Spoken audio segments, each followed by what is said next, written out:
David Pakman Show at davidpakman.com.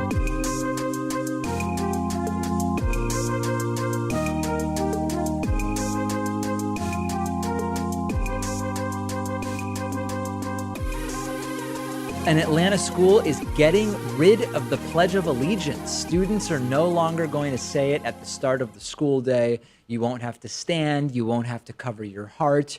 This is Atlanta Neighborhood Charter School that made the announcement this week. And their campus president of the elementary school said in her note to parents, more and more students just aren't doing it because, of course, you aren't actually forced to do the Pledge of Allegiance. More and more students are choosing to sit and recite it rather than stand. More and more students are choosing not to recite the Pledge of Allegiance at all. And the school has decided that they're going to do away with it. And I love this. You have heard me before, if you've been listening to the show or watching the show for any length of time. The Pledge of Allegiance has become nothing more than a jingoistic call to arms. It's yet another way to divide people. Are you with the flag or aren't you? And especially since the words "under God" were added back in 1954. Under God wasn't always part of the Pledge of Allegiance, as we've talked about before, but in 1954, the words "under God" were added. It has become a tool of an even narrower type of so-called patriotism. And I remember in elementary school, we did the Pledge of Allegiance. And I remember I was an immigrant from Argentina. I don't remember in kindergarten if we did it. But by first grade, we were doing the Pledge of Allegiance. And of course, being an immigrant and not really understanding anything that's going on, I wanted to fit in. And so when everybody stands and does it, I stand and do it. I didn't have any frame of reference to understand what is it that we are doing here. And then during my school career, I think in middle school, it became sort of it was no longer done at the school level. It was more at the individual class level. Like some teachers would do it and some teachers wouldn't. Okay. It became less official. But then by high school, I don't remember any Pledge of Allegiance by high school. And it just sort of faded away where I grew up, right? Which is very, very left-wing, Northampton, Massachusetts. In other schools, it's been a thing that still is done 100%. I grew up in a much more conservative community, and we did it during my entire school career, even into high school. And I remember I once had a teacher, a science teacher, who was a Jehovah's Witness. Right. And so she didn't participate in holidays or birthdays, reciting the pledge, political process, none of that stuff. Sure. She's a Jehovah's Witness, and that would be against her religion. So she just sat and watched us. And I remember thinking, we all must look like sheep right now. And that was the moment when I realized, like, the Pledge of Allegiance, we should kind of phase this out. It took a Jehovah's Witness to teach me that. At some point early in the semester or the year, the teacher said, so I don't do the Pledge of Allegiance for religious reasons. But didn't even disclose that. Just sat down and watched us. And how did you figure out that it was because of her religion eventually? Well, she was somewhat open about that. Like, we could kind of, pick her brain on that topic. So this is red meat for the Fox News crowd. This is a sort of war on Christmas type of story for Fox News. It'll be a story they can say is evidence that we're losing the real America in our schools and all of that stuff. It's like when prayer was removed from school. It's the first of many schools that are going to get rid of the Pledge of Allegiance. This pledge never had any meaning for anyone I went to school with. It wasn't even explained to us, like, why are we doing this? What's the point of the Pledge of Allegiance? What does it really mean? What are we actually pledging? Because pledges are, after all, pledges. They're pledges. What is it that we are actually pledging here? And it's a totally meaningless way to claim patriotism. And the entire thing, much like many patriotic ideas, it started as a scam. A lot of people don't know this, but there's a Christian minister who was named Francis Bellamy. He was hired by the owner of the Youth's Companion. The Youth's Companion was a kids magazine for a while. It eventually merged with some other. I think it eventually merged with another magazine called The Boys' Companion. And they were able to sell tens of thousands of U.S. flags to schools by saying in the magazine and using it as a promotional campaign, say the Pledge of Allegiance, etc. I mean, it started as a scam, much like Mormonism, much like Scientology, much like all this stuff. It goes back to somebody who made a killing by saying schools should do it, and every classroom needs a flag, and the school needs a flag, and you just need flag, flag, flag everywhere. He made a ton of money. Yeah, patriotism combined with capitalism, that sounds like the American story to me. And now if you're against the Pledge of Allegiance, you want it removed from schools, you're somehow un-American? Of course. Oh, absolutely. If you don't do this, you're actually going against whatever, I guess, the flag sale commitment of American patriotism. Apply this to anything else also. Like, military service members must recite the Constitution every day because, after all, they're defending the Constitution. They should have to do it every day. Or you and your spouse every morning have to recite your marriage vows because, listen, that's a lifelong commitment and you need to constantly be aware of it, that you are still pledging your loyalty to those vows of marriage or whatever. This is creepy. If you apply it to any other circumstance, it is very, very obviously odd. And of course, they always say, listen, anybody can opt out. You can't get in trouble for not doing the pledge. That is true by the letter, but you can still be made fun of. You can still be ostracized in many schools because of the stigma around it. Particularly, we've heard from parents who say, I'm worried. I don't want my kid doing it, but I'm worried about them not doing it because I don't want them to get picked on. And I actually thought it was normal to do this when I was in elementary school. If you don't have a frame of reference, if you don't understand what other options there are, this seems normal to you, and it's not. Singing a song at a school pep rally or an assembly every once in a while, even if it's a song about America, okay, right? Do every single day, pledging allegiance to the flag under God. Give me a break. I'm glad that the school is doing this, and I congratulate them. Yeah, it's going to be the first thing that you do when you enter the school. Before you learn your numbers and your letters, you gotta pledge allegiance to America and to our flag. I've been deprogrammed from that. I now realize it was bonkers all along. I participated in it. It was a sort of shared delusion that I bought into because I didn't know what else to compare it to. I was new to the United States and I just did it. I stood there and I put my hand on my heart and I said, I pledge allegiance under God to the flag, and it was very, very cultish, and I'm glad that I've been completely deprogrammed. We've deprogrammed you as well, right? Oh, slowly but surely, yeah. I mean, I was considering taking a knee for the Pledge of Allegiance, but you talked me out of that. Sure. Okay, we have such a fantastic program for you today, and on the bonus show today, we will be talking about more stories from my trip to New Orleans. There's a story that I'm going to tell, but I hesitate to tell it, Pat, because it is a little bit what comedians would call blue, even though it's not a joke. It's a real story when comedians talk about working blue. And I want to tell it because it's such a microcosm of some of the things I experienced in New Orleans. And I'm going to say it involves a bodily function. Can I just say that? Yeah, I was thinking instead of blue, maybe more yellow. Yeah. Oh, fair enough. Okay. Are we giving too much away? People might know the direction it's going, but I am going to tell that story because I teased it on a couple of social media platforms, and people said, David, please tell that story. So we've got a fantastic bonus show for you today, as well as a great show overall. We will take calls, we will answer questions, and much more. Glad you're with us on this Friday. The David Pakman Show at davidpakman.com.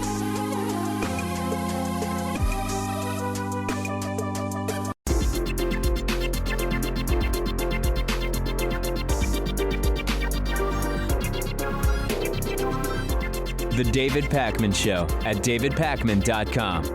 Today's new member of the day is Fapdo. Thank you so much for being a David Pakman Show member, joined by today's longtime member of the day, Alexander Chang, who's been with us for 5.5 years. So Fap, Alexander, thanks to both of you. Join them at www.joinpakman.com. If the normal rates are a little high, use the coupon code VOTESOON18. You've got to vote, though, if you use that coupon code, unless you don't live in the U.S., in which case, still, just join up because we want more members. That's a great thing. Vote in your home country. Vote in your home country, exactly right, whenever the next election might be. Also, make a pledge on Patreon for as little as $1 a month, patreon.com/David Pakman Show. Let's see what's happening on the phone. 617-830-4750. We'll start with our caller from the 512 area code. Caller from 512, tell us who you are and what's on your mind today. Hi, how's it going? I wanted to call in and just see what's your opinion on the Alex Jones conspiracy, or not really a conspiracy, but what's happening to Alex Jones across social media platforms. I will answer that, but I have to know, are we on speakerphone right now? Do you have us on speakerphone? No. You don't? Okay, all right. Well, that's maybe we'll talk about what kind of phone you're on later. I'm curious about that. Listen, so here's the thing with Alex Jones. He clearly was in violation of YouTube's terms and conditions. So it makes perfect sense that YouTube at a certain point would say, enough is enough. The only problem I have is that the timing of when YouTube decided to kick him off is when there was a broader public tidal wave of negative commentary about Alex Jones. And it doesn't necessarily correlate to sort of like a strict adherence to when someone violates the rules, we kick them off. Because if you think back to when Adpocalypse hit in April of 2017, we had videos demonetized while Alex Jones had videos with violent footage from Syria, which had Dodge Ram truck advertisements running on them. So I guess, you know, my issue is not that anything illegal was done. My issue is that the timing is arbitrary, and I have some concern about the blurry sort of gray area with which YouTube could do this to almost anyone doing news coverage at any time. Yeah. In my opinion, I don't think some of the stuff was quite violent of what Alex Jones. I haven't seen a lot of his stuff, but I do know that it is a form of personal opinion of a certain subject, and people just have to believe it or not. So yeah, but it's more than that. I mean, just because something is opinion, just because something is opinion doesn't mean it's exempt from consequences, terms and conditions on the platforms where it appears. Like, I guess I just don't think it's relevant that it's his opinion. I don't know that that impacts the legality or correctness of what YouTube did one way or the other. Well, sometimes we just have to grin and bear it, I guess. Yeah, I mean, I just don't think that that's an argument necessarily. We know that there are still there's still re-uploads of Alex Jones' podcast on YouTube. Yeah, other users are re-uploading content, sure, and that's I don't know what's going to happen with that, but okay, it sounds like your connection is disintegrating, so I'm going to let you go, but I do appreciate the call, and I believe you that we weren't on speakerphone. I believe the caller, Pat. Thank you very much. Let's go next to our caller from the 415 area code. Caller from 415, what's your name and what's on your mind today? Hey, David, this is Reggie. I'm calling from Santa Cruz area. Oh, great. What's going on? So I was kind of curious, listened to your show a lot, and kind of during the AOC coverage at one point, you sort of talked about maybe we could find or hold out for like stronger candidates. But my thought was kind of like, at this point, kind of given the challenges of getting people up and running and getting all the political majorities we need to win with progressive candidates, it seems like the real talent that we need to care about is actually organization and messaging, and more than like knowledge, which it feels like something you could sort of grow over time on. There's a couple different things in there. So first and foremost, I've expressed my concerns. We were talking about this in the studio earlier this week, which is now that we've seen a number of interviews from this sort of new wave of progressive and leftist candidates, now that I've interviewed more of them, including earlier this week and last week and the week before, I am concerned because a lot of the people that are running don't really know very much and fall apart under the most simple pushback and questioning. And that's really scary to me. And the reason that it's scary is not so much because we have to make a choice between knowledge and organization. The reason that it's scary to me, Reggie, is that the right has already shown how they can reduce the level of debate to someone like by someone, or to allow someone like Donald Trump to be considered a legitimate elected official.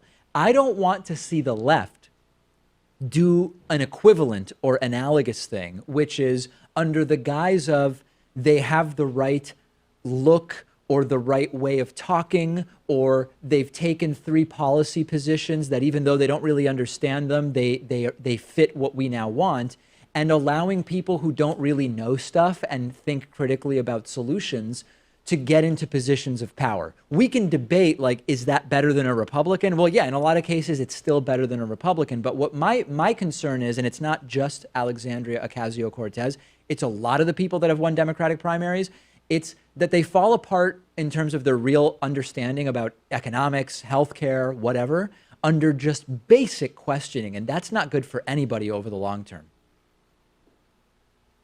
Yeah, I just feel like that's something that we can train them to be good at. But as long as they're not taking corporate PAC money and things like that, we can at least trust that they are that their heart's in the right place, And if their organizing is strong, sometimes they can just overcome that sort of lack of. Well, Reggie, let me play devil's knowledge. advocate. If you said if someone's not taking corporate PAC money, we can trust that their heart is in the right place. If somebody calculated that in total they would raise more money by not taking corporate PAC money, would that be an example of how not taking PAC money is not so much about their heart being in the right place, but just making a calculated decision? Yeah, I mean, that's certainly fair, but I think we have these metrics to like help us understand whether there are conflicts of interest, and Sure.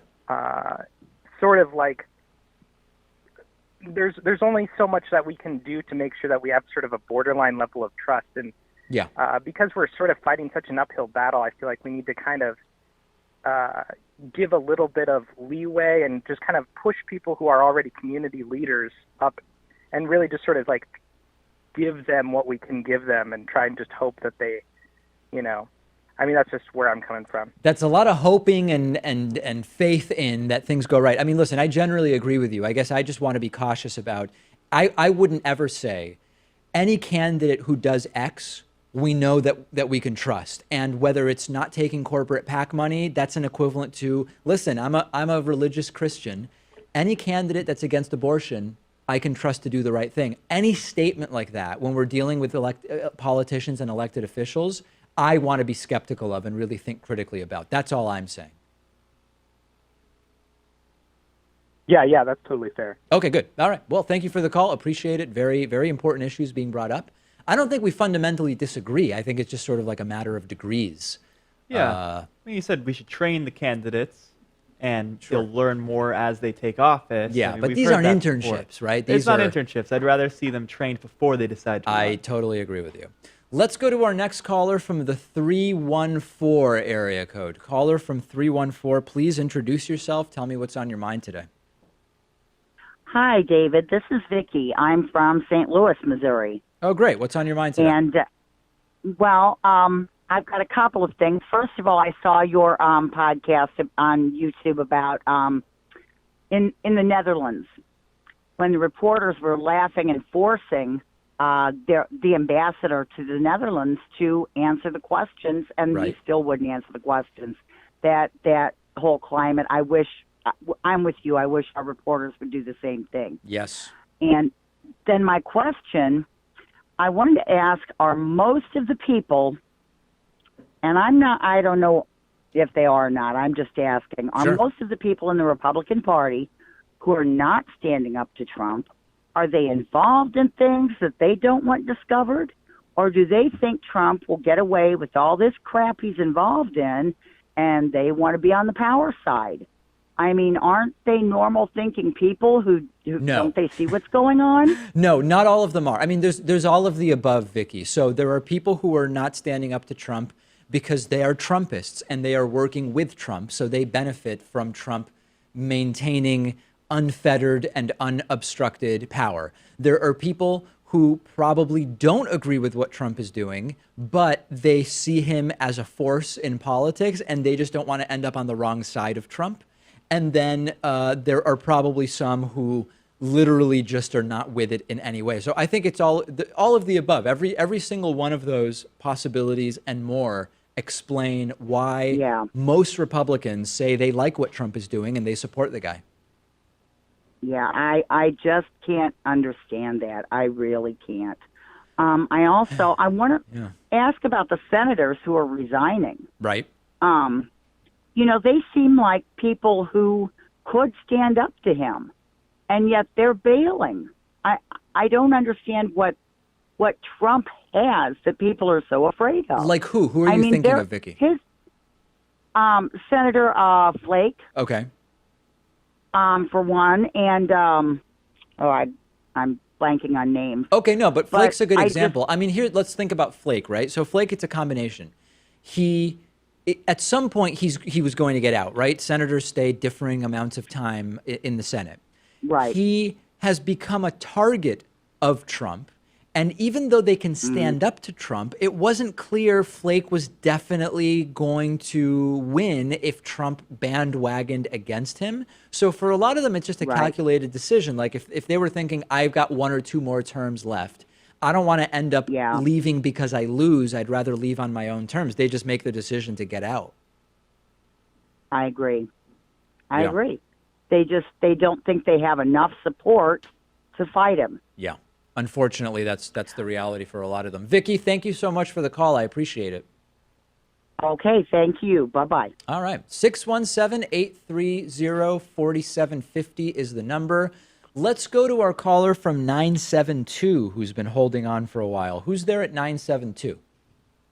Hello, this is Tanner in Dallas, and I was wondering if there could be any evidence in the Trump-Russia investigation that could be so damning and so overwhelming that not only it could force an impeachment, but maybe even an early presidential election.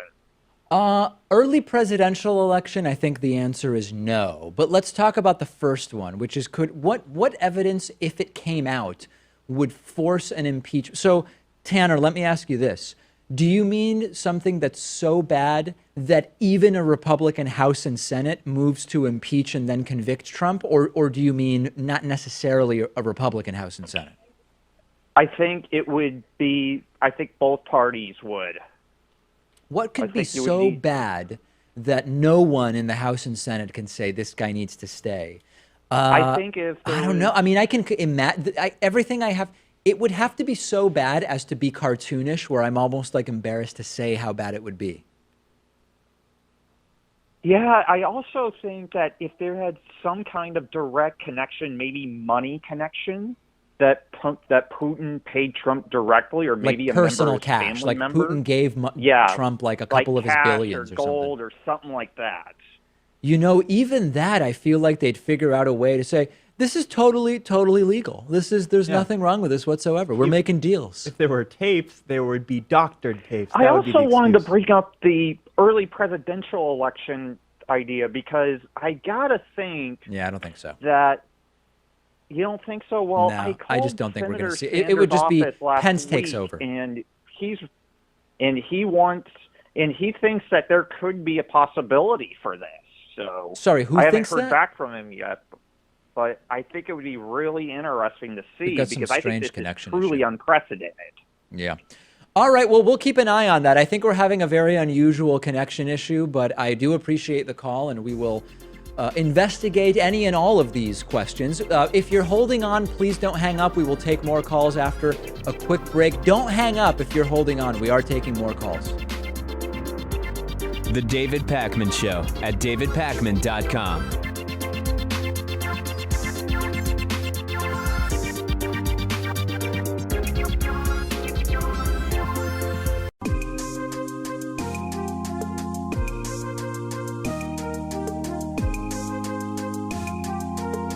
Welcome back to the David Pakman Show. Let's go back to the phones at 617-830-4750. Let's go to our caller from the 417 area code who's been holding on.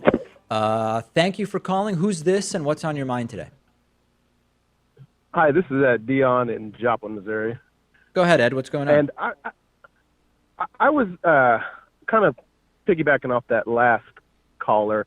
I was more curious about the possibility, the very realistic possibility that the 2020 election doesn't happen, because all incentives for this administration seems to be obfuscate and lie and just challenge reality. Yeah. So what is their motivation to actually just, if the Mueller investigation comes through with whatever the previous caller thought, to accept it?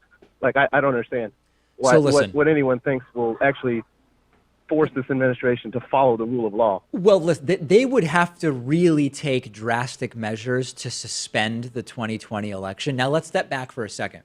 When President Obama was president, you had a ton of people on the right saying Obama is about to declare martial law and or suspend the election and declare himself king or whatever, right? But the idea was he's going to just figure out a way to get another term or to become president indefinitely. And of course, there was zero indication that it was even something that remotely occurred to President Obama, because it would be idiocy to even think that that's something he would do. Trump has actually said that what the Chinese president did to change the law to allow himself to just be reelected indefinitely is something that's kind of cool and maybe he would want to look into in the future. So even though Trump has actually said he kind of likes the idea of being possibly president for life, I just don't think it's really productive to be talking about that. The idea that Trump would be able to do it, I find extraordinarily hard to believe. Even Republicans that are in the tank for him, if they retain power in the House and Senate, I just don't understand how that will be allowed to happen. Although I'm scared that I could be wrong because of the creeping authoritarianism. It could get so bad in the next 2 years that it occurs to someone like, hey, maybe this is the time to make it so you can serve another term. But I don't think, Ed, that it's the logical thing to be thinking about. Like, is Trump going to suspend the 2020 election? Well, I wouldn't have believed that a year and a half ago, but when we found out that children were being locked in prison and kidnapped from their parents, I would have thought that would have caused a major outrage. But really, that's not even a news story anymore. Yeah, so I know it's as we go forward, the heat on the frog continues to raise. Maybe it's my naivete, but I don't think there's really a risk of Trump suspending the 2020 election. And I hope, sometimes I say, I hope I'm wrong. I hope I'm not wrong, Ed. I really, really appreciate the phone call. 617-830-4750 is the number. Let's try our caller from the 314 area code. Caller from 314, tell me who you are and jump right into your question. Yeah, this is Josh from St. Louis. I was wondering what you think the possibility that Felix Sater or Carter Page might be a double agent / informant. I think the possibility is reasonably high. I mean, Carter Page, who I interviewed a couple of weeks ago, is the former Trump policy advisor, although he, as he likes to say, he was just an unpaid volunteer. So, yeah, I don't know what difference that makes. But, yeah, I mean, he's been connected to Russia for so long and so deeply that it wouldn't be shocking to me. Felix Sater, of course, is one of the other guys who is a Russian-American, I believe he's Russian-American businessman, who has also been tied to a number of different Trump projects. You know, Ed, it really, Josh, I'm sorry, it really wouldn't even be that controversial or shocking to me if they were double agents. Like, it seems, it's likely somebody that was connected to Trump in some way was probably working for Russia. If not, I mean, we know that they're in touch with actual Russians working for Russia, but there were probably people that they didn't know were working for Russia as well. Okay. All right. Thank you very much for your answer. All right. Thank you. Appreciate the call. Right? Like, am I wrong? That wouldn't be surprising at all. I mean, who's your favorite player on the Boston Celtics, David? We have to get off of this topic. That's really the important question, as Carter Page pointed out to me during our interview.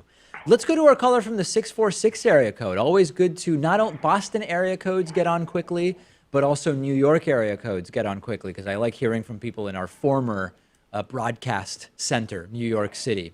Although some people just have New York City cell phones and they're like in California. A lot of people live in New York City, too. Yeah. 646. Tell me who's this and what's on your mind today? Hey, David, it's me, Dominique, the French New Yorker living in Oklahoma. I wanted to talk to you about, actually, it's funny, the conversations you've been having really go perfectly with what we were talking about last time. Remember about the brainwashing in Oklahoma? Yes. Yes, so I was going to call you back to talk about this. And I think the elections kind of show the hesitance that people have in these suburban areas and rural areas where people are afraid to vote for Democrats. I think part of the brainwashing has to do with a lot with religion and the idea that somehow they're bad people and that they have to be good people, and good people have to behave a certain way. And I just find it very bizarre, like that you would vote for somebody who's going to tell you you don't deserve $15 an hour, you don't deserve health care, companies have the right to underpay you, pay you below the inflation rate, which means that you'll struggle really hard in life, and you'll have a very small chance of getting out of it. And somehow, for them, that's okay, as long as you don't rob money from the rich. And their idea of robbing money from the rich is being paid properly, getting health care, and they actually believe that it's immoral to do these things. And I think it has a lot to do with the way they've been brought up with religion, and feeling that, you know, if you show yourself to be a good Christian, yeah, and if you don't show yourself to be a good Christian, then you kind of deserve what you get. And yeah, this Christian is basically something we've money. talked about, which is called strict father morality, which is when you take a look at an issue and you say, listen, all the facts point to this should be the position. All the evidence points to this is how people should be voting. What you need to add in to understand why people vote the way they do is this thing called strict father morality. And a great example is contraception, right? If you want an abortion, you claim to want to prevent abortions. We know that access to contraception and sex education and teaching safe sex reduces the number of pregnancies, which reduces the number of abortions. So clearly they should all be in favor of that. But what's the X factor? It's the fact that fundamentally a lot of those voters believe that if you have recreational, non-procreative sex, you deserve or have a good to end life, up, and you're making a proper salary. I'll add that into what you're saying. Yes, absolutely. Somehow, Dominique, I appreciate the call. Thank you so much. It's very, very good to hear from you as always. And we will talk about strict father morality another time, I think. Maybe not the right time today. Okay, let's go to the 413 area code. 413, of course, the original area code of the David Pakman Show out in Western Massachusetts. Who's calling from 413 today? Hi there, David Pakman. It's me, Joe. I'm originally from East Long Meadow, Mass, but live in Asbury Park, New Jersey. All right. Yeah, I have a bunch of topics. May I give you a little insight on how I think with this authoritarianism thing goes on? Reminds me of how my paternal great-grandfather served in the White Army for the Romanov family. Reminds me of how the Bolshevik uprising started and eventually created the Red Army and the Soviet Union. Which is why I do not want any Stalinist leaders in this country ever being Donald Trump. And the other part is I also had family that were French Huguenots and Dutch reformists that came to New Netherlands, which is modern-day Greenpoint, Brooklyn, and Long Island, and New Jersey. Right. Now, and Joe, if I may for a second, because you're totally shot out of a cannon today, and I love it, but I would love to maybe drill down on a couple of these things. You said something interesting, which was you don't want any Stalinists like Trump. In what way is Trump a Stalinist? I find that with the way he's trying to be all stiff and stern, and he's trying to make it his way or the highway, or he's going to get rid of you, like get rid of you out of his offices. Like, if he doesn't like you, he's going to try and fire you, just like through a tweet. And that's I mean, that's definitely authoritarian, and I understand, you know, Stalin was authoritarian and Trump has authoritarian tendencies.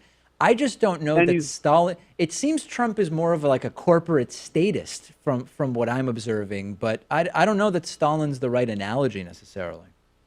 But for me, on an American level, yeah, this is very authoritarian. It is, and it reminds me of Stalin on an American how do I say level.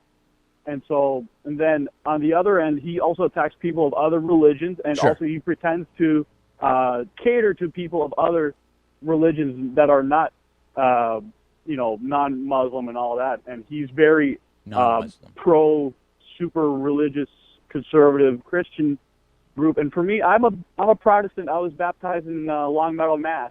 Right. And I was also got my Bible in East Long Meadow. I'm a First Congregationalist, and he does not suit but my views. but Joe, back to what you said. So the religious element, that seems not at all Stalin-like, right? Like how is that like Stalin? No, but he's trying to cater to his base and try and create his own cult, if I may. Yeah. All right. No, I think I see what you're saying. I just think that if the traits are authoritarianism and catering to your base and cult-like behavior, I just don't think I go to Stalin because fundamentally Trump and Stalin want totally different systems of government. But I appreciate the call, and it's always great to hear from folks from the 413 area code, even if you're in Asbury Park, where I once played a show in the band I was in New York City. We played a show in Asbury Park, Bruce Springsteen's home or whatever. I guess it's considered his home. Who knows if that's even really true. Okay, let's go to our next caller from the 623 area code. Caller from 623, go right ahead. Hi, David. My name is Matthew from Arizona. Great. So I've seen coverage on Betsy DeVos basically only talking about her yacht. I'm sure you saw that as well. Yep. My question is, have you seen a report on her company with Spectrum Health, their servers connecting Trump Tower and Russia Alfa Bank? Yes, I have seen that. I haven't seen any coverage on it, so maybe.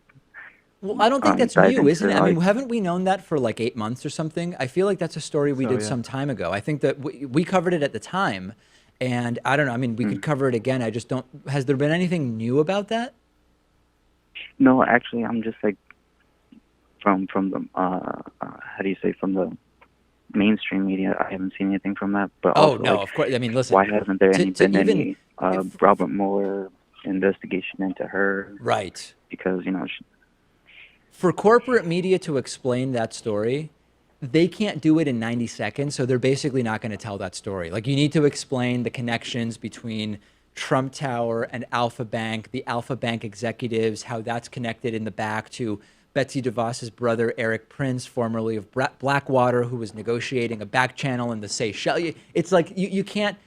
I'm not surprised at all. I barely watch corporate media, but of course corporate media is not talking about that story. It's just it's too complex.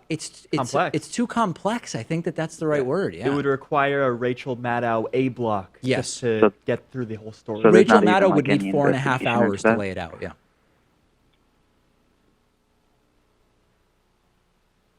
Okay. I think we lost him. Very good. Thank you. Appreciate the call, but it is a very, very important issue. Strange things going on with the phones today. Let's go next to our caller from the 913 area code. Caller from 913, hello. Hi. This is Chuck from northeastern Kansas, and recently I started researching about the alt-right. I was curious about their motives and their arguments. I wanted to know. Sure. And they presented an argument, some of them did, that was surprisingly compelling, in that they would show statistics where Britain polled Muslims and similar refugees or immigrants from third world nations, and they found that among Muslims, half of them in Britain wanted to ban homosexuality, and a third of them wanted to instate Sharia law. And they argue that because people from the third world have such different cultures, we shouldn't take in as many immigrants of them. We shouldn't. We should start assimilating them slowly, so that they become more Western, per se. Yep. How do you square this with statistics from countries like Sweden, where immigrants are committing violence? How do you square that with the thought of mass immigration, basically? So there's a couple different things here. Let's see if we can pick it apart a little bit. The question about Sharia law is one that gets bandied about a lot. You know, what X percentage of Muslims say they want to live under Sharia law. I am hostile to any religious law being the civil or government law. I don't care whether it's 10 commandments from the Bible being part of civil law or Sharia law, the Quran, the Hadith. Doesn't matter to me, right? I'm against it. So let me put that out first. That being said, Sharia law means very different things to different people. So if you are a rural Muslim living in Afghanistan, Sharia law means something very different to you than if it's asked to someone that lives in Riyadh, Saudi Arabia, for example. So this is not a defense of any religious law. I'm against it, right? I disagree with the Muslims who want that. I disagree with Christians who want abortion to be illegal because the Bible says so. I disagree with all of it. But we do have to understand that do you want Sharia law to be the law of the land? means drastically different things to different Muslims. That's number one. Now let's take the second piece, because that's an interesting one, which is half of Muslims want to ban homosexuality. How many Christians want to ban homosexuality, right? I don't know what the percentage is, but if you survey just Christians in the United States and then say, how many of you want to ban homosexuality or at least eliminate gay marriage, you would have to adjust the question for sort of the circumstances in which we're living. You would have a not extremely low number. So I just question whether there are good and bad arguments to say, here's what immigration policy should be. But citing those two bits of data, for me, is not hugely compelling. Okay, thank you. Yeah, all right, okay, very good. All right, I guess I must have made a compelling case there. Okay, that's all the time we have for live calls. If you didn't get on, I apologize. We do have a dozen or so people holding still, and I'm sorry we weren't able to get to everyone. But we will take calls again, and I look forward to hearing from you. The David Pakman Show at davidpakman.com.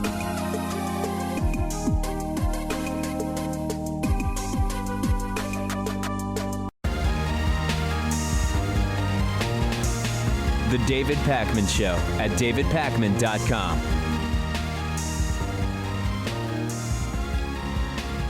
Let's get to audience questions for the week. First question, hey David, what do you think should be Democrats' version of repeal and replace Obamacare for the 2018 midterms? Right, so Republicans for a while, I don't even know that it was just in one election, but for a very long time, Republicans have been on this refrain of repeal and replace Obamacare. Of course, they never did it when President Obama was president. What should be the version of that for Democrats? The obvious one is sticking with healthcare, Medicare for all. Now, can they get Medicare for all through, even if they take over the House and Senate in 2018? Unclear. Is it likely to happen? Absolutely not. But I think the idea of it as a sort of rallying cry is a pretty good idea. We know that Medicare for all is polling increasingly well with the entire country. And really, for me, it relates to the issue of economic fairness and an economy that works, I would like to say for everybody, but ideally for more people. And Medicare for all is sort of one component of that. When we talk about huge inequality, when we talk about concentration of wealth and income and assets, when we talk about lack of access to healthcare and social services and the negative externalities of people not having access to healthcare, Medicare for all is a great slogan, but it's really a conduit to the broader message of economic justice that I see as a really important one for Democrats. Well, I think Medicare for All is great as a slogan because it will inspire people to go out and vote. It's a populist message. Yeah, I think so, because healthcare is deeply important to people. Yeah. And, you know, Democrats have to go on the offensive whenever they can. Just saying, we want to protect the Affordable Care Act, that's not going to encourage people to get out there. It or feels saying weak. that, you know, the Republican tax cuts, we wish they hadn't done that. That's not going to do this. That's not going to get people out to the polls. So you have to have a good message. What about the message of undo the Trump tax cuts? I think that it's bad. Number one, because you don't want to call them the Trump tax cuts, because in the long term, they're actually tax increases for some people,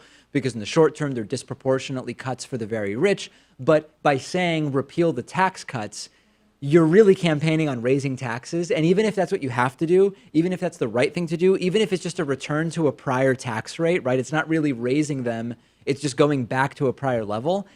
The optics of it aren't going to be good. And it's way easier for Republicans to attack Democrats if they say repeal the Trump tax cuts or the Trump tax fiasco or whatever.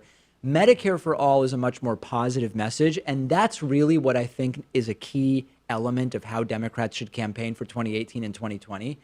It has to be a positive message. So whether or not you believe Obama's hope and change was BS, and many of you believe it was total BS, and in some ways, it was total BS. There were changes, but there was also sort of a reconfirmation or a strengthening or a maintaining of the neoliberal status quo. Put that aside for a second.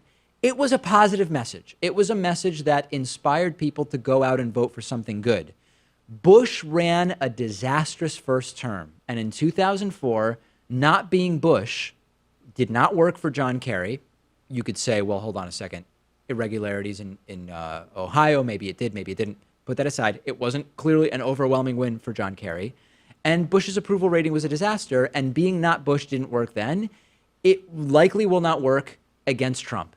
And I think that that's why whatever the message is, it has to be a positive message rather than a we are not Trump message, because historically that tends not to work. Okay, one more idea. Yep.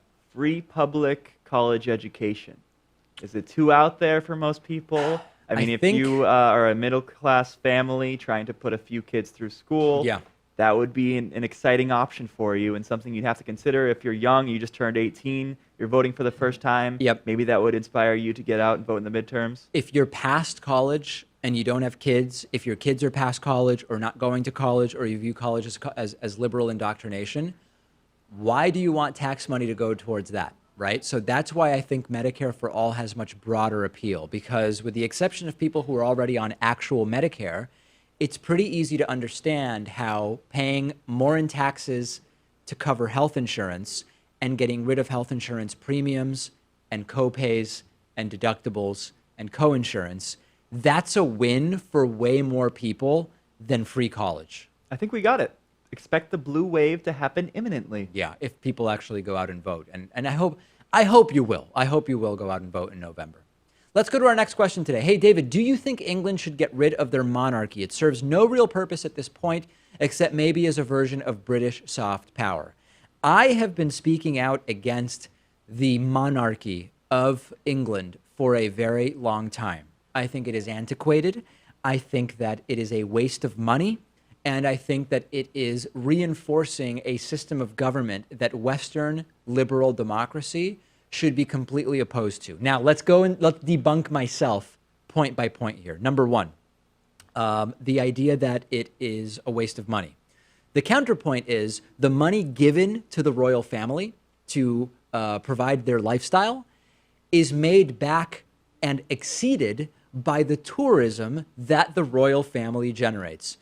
Okay, well, what about giving them a lot less money still? They'd probably still generate the same amount of tourism, wouldn't it? Yeah, and you'd also still have the relics, right? You'd still have Buckingham Palace. Absolutely. You'd still have Windsor Castle. Like, people would still visit those places and check out the history. The other counterpoint to what I said is that even though it is officially a monarchy, that it's still a Western, modern, liberal democracy in the sense that it's really the prime minister and the elected officials that actually wield the power. And although on paper the prime minister has to consult with the queen about certain things, that it's completely symbolic.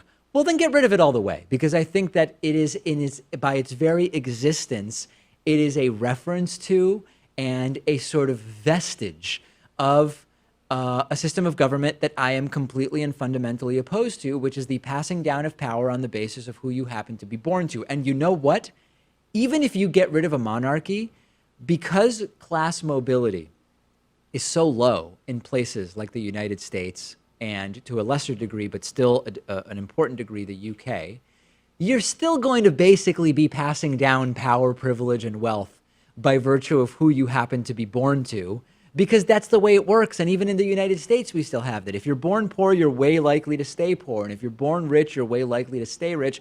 You can still pass down power by family lineage, even without having the monarchy. But doesn't everyone like the Queen? I mean, she's such an adorable figure. She's been around for so long. She's, 90 years old now or so. I think you'd have a better case to make once the power goes from her to her son, to Charles, and then to, I don't know, who else? William. Who knows at this point? I don't think people are going to rush to support them. I think at that point we can start working on getting rid of the monarchy. But I like Queen Elizabeth II too much, and we got to keep it for now. I think it would be fine to say wait until the throne is passed before you try to get rid of it. I want it out, and I've not heard any compelling argument for keeping the monarchy in the United Kingdom. I've heard arguments. They have not been compelling to me. Last question today. Hey, David, do you think any Republicans will challenge Trump in the 2020 primary? Do you think they would have any shot? I think the answer is definitely. This is a Republican presidency that is ripe for a challenge from within.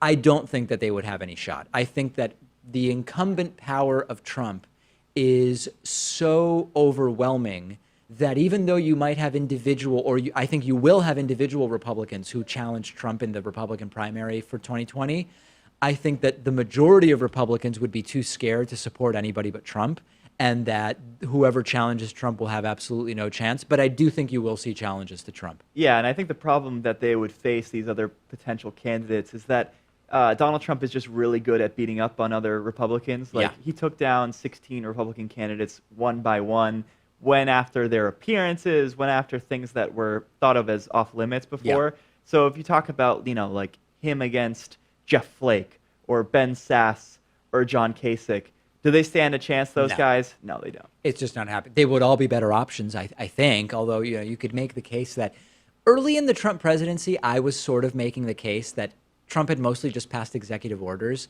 and thus if someone like Mike Pence took over, it would be significantly more damaging.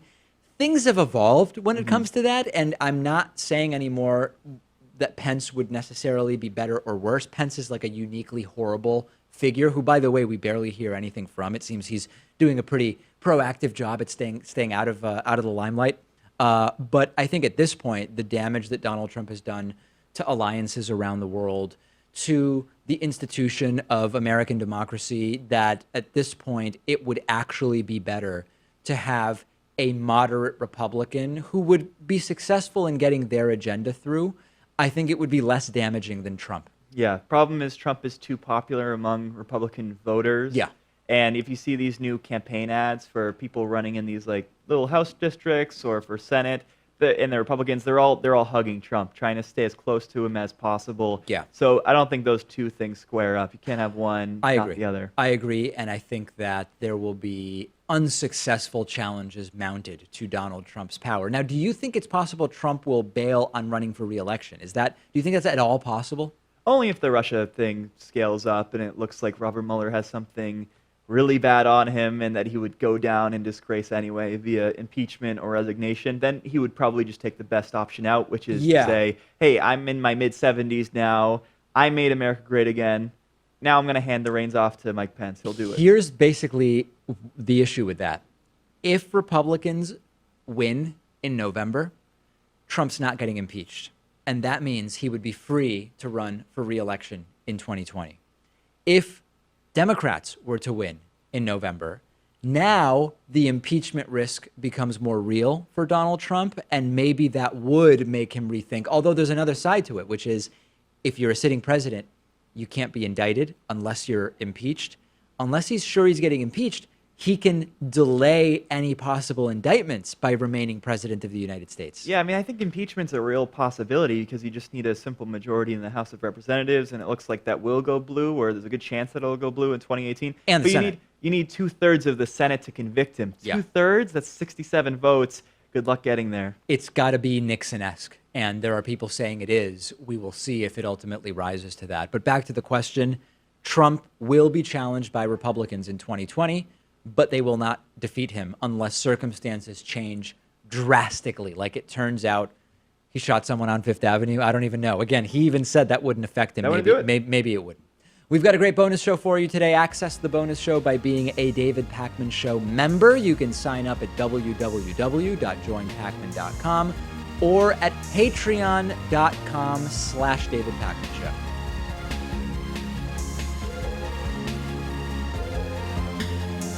The David Pakman Show at davidpakman.com.